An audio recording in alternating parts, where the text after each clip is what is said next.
Hello दोस्तों, एक प्यारा सा गीत हम लोग सुनाने जा रहे हैं। हम और हमारी चाची की। आप लोग को जैसा भी लगे कमेंट बॉक्स में जरूर बताइएगा। भीतर पूर्व के देशवा से उठली बदरिया, पछुआ दिशा में मेढ़राई। पूर्व के देशवा से उठली बदरिया, पछुआ दिशा में मेढ़राई। घर में से निसराई बेटी के बाबा, बदरी से करते सलाम। आजू जीनी बरसौ बदरी, कल जीनी बरसौ।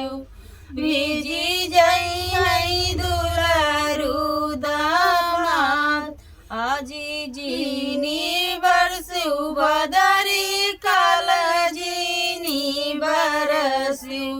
भीजी जई दुलारू दामाद, पूर्व के देशवा से उठली बदरिया, पछुआ दिशा में मेढ़राई। घर में से निसराई बेटी के चाचा, बदरी से करते सलाम। आजू जीनी बरसौ बदरी, कल जीनी बरसौ।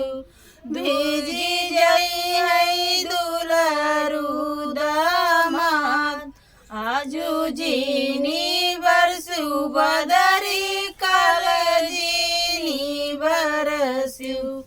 भीजी जई दुलारू दामाद, पूर्व के देशवा से उठले बदरिया, पछुआ दिशा में मेढ़राई।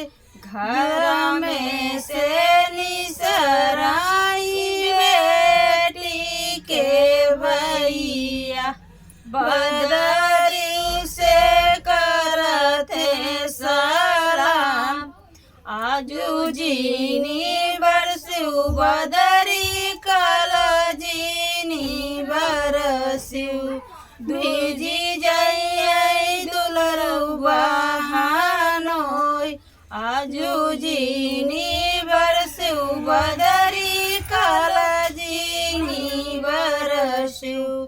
भीजी जई दुलरू बहानोई, पूर्व के देशवा से उठली बदरिया, पछुआ दिशा में मेढ़राई।